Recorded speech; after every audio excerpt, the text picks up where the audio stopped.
company that makes and sells two products. And I've just outlined over here P and Q, the cost and the selling price. And then I wrote out the profit for each one. And identifying the profitability of each unit is helpful in simplifying our math. So if you look at the two statements, statement one says, during the month, more units of P were sold than Q. So P is greater than Q if we represent the number of items sold as P and Q. Statement two says, during the month, at least 100 units of Q were sold. So this is saying Q was greater than or equal to 100. Okay, now, given the information that we have, that we sold exactly 834 units, and the information about the $2,000 in terms of the price point we're trying to hit, it's simpler to identify at which mix of units we would get exactly $2,000 or right around $2,000, and then compare that to our two statements than to try to interpret both statements separately and then try to combine them. So one trick that I use here, this is kind of like a weighted average situation. And what we know is that P and Q added together equals 834. Now you could write out an elegant formula, but I'm going to do this with kind of like a hack. So what if all the units were $2? Well, that would give us $1,664 in sales.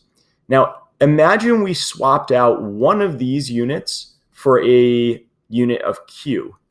Now, every time we do that, we're adding $1.50. So every time we swap a unit of P to a unit of Q, we'd increase our total sales by $1 or our profits by $1.50. So the question is, how many times do we have to do that? Well, the number of times we have to do that is 2,000 minus 1,664, which yields 336 divided by 1.5.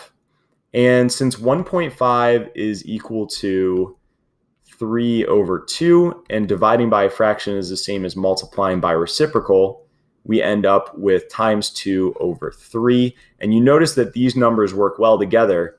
So we end up canceling threes here. And when I cancel the threes, what I get is 112. And then if I finish this out, 112 times 2 gives me 224. This is how many units of Q I need, because this is how many times I'd have to increase our sales by $1.50 in order to get to $2,000. So I need exactly 224 units of Q. Now, if I have more Q, the profits keep going up. So over 224 means that we have made more than $2,000. Statement one says P is greater than Q. Now that could be 434 units of P versus 400 units of Q, or it could be 834 units of P and 0 units of Q. And these would give us different answers to our question.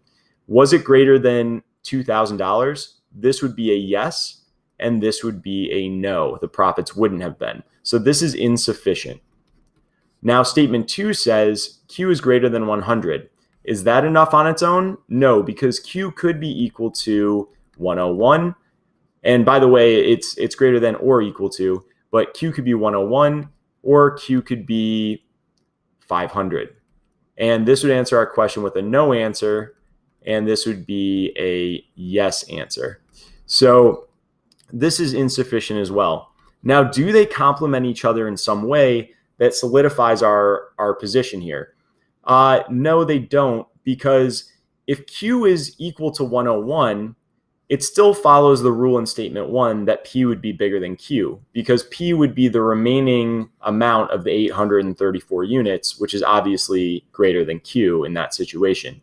But we could also make Q equal to 225, which would be greater than 100, and P would still be greater than Q because we have so many units to distribute, and it would answer our question with a yes answer.